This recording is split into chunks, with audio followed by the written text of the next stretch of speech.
Everyone, आज का जो हमारा टॉपिक है वो है male reproductive system. Male reproductive system basically 2 type में या 2 पार्ट्स में डिवाइड करते हैं। पहला है primary organ and second one है सेकेंडरी ऑर्गन। प्राइमरी ऑर्गन में होते हैं पेयर्ड ऑफ टेस्टिस, जिनका क्या फंक्शंस होते हैं, formation of gametes and formation of sex hormone या फिर प्रोड्यूस ऑफ सेक्स हार्मोन।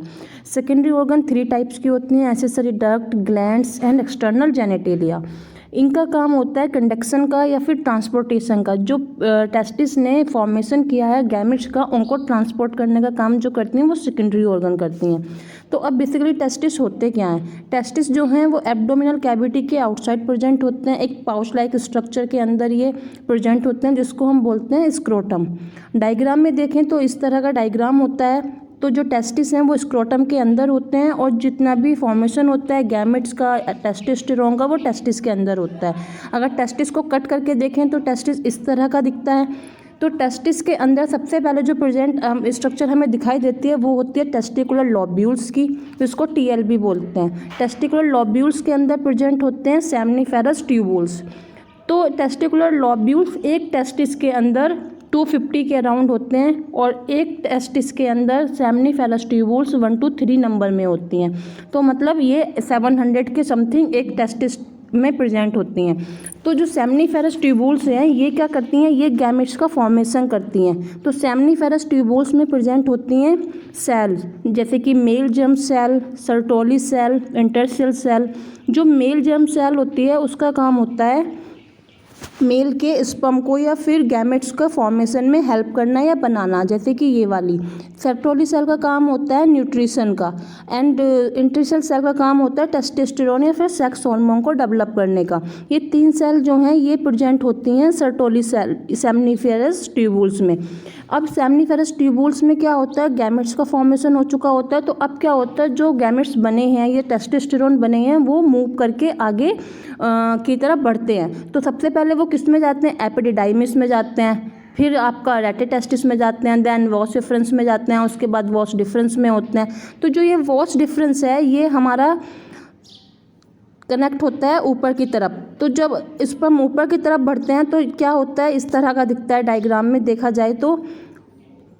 ये वाला जो डायग्राम है यहाँ पे ये पूरा बन चुका है। अब इसके ऊपर को स्पर्म फ्लो करते हुए जाएंगे बॉडी के इंटरनल स्ट्रक्चर में, इंटरनल से होते हुए फिर से वो आउटसाइड आते हैं। तो यहाँ पे जब ऊपर चढ़ते हैं तो ऊपर की तरफ हमारी प्रेजेंट होती हैं कुछ ग्लैंड्स एंड डक्ट, जो मैंने सेकेंडरी पोर्शन में आपको बताया था। तो वो ग्लैंड्स का काम होता है स्पर्म में सीमन, जैसे सेमाइनल वेसिकल्स हैं वो क्या करती हैं, वो सीमन का प्रोड्यूस करती हैं, तो सीमन का मिक्स करना।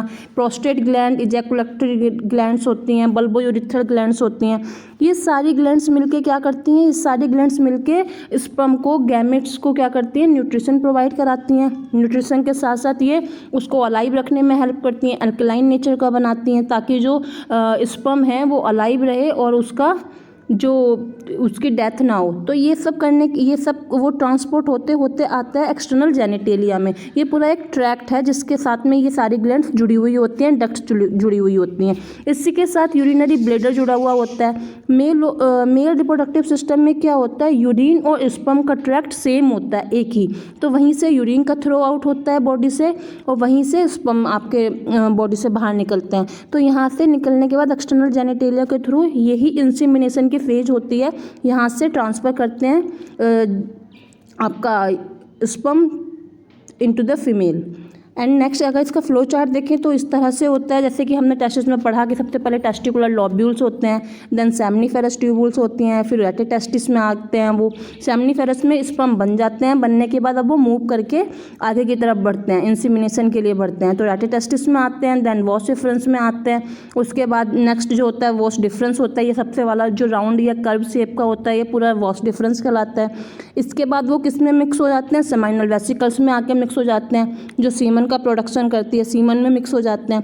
मिक्स होने के बाद ये सारी ग्लैंड्स क्या करती हैं, स्पर्म को कैल्शियम प्रोवाइड कराती हैं, फ्रक्टोज प्रोवाइड कराती हैं, एंजाइम प्रोवाइड कराती हैं। तो ये क्या करते हैं, ये स्पर्म को अलाइव रखते हैं, एनर्जी प्रोवाइड कराते हैं, एल्कलाइन नेचर का बनाते हैं। तो ये सारे ग्लैंड्स जब ये स्पर्म को ये सब चीज़ें प्रोवाइड कर देती हैं, उसके बाद वो यूरिथ्रा के थ्रू हमारे एक्सटर्नल जेनिटेलिया में आ जाता है।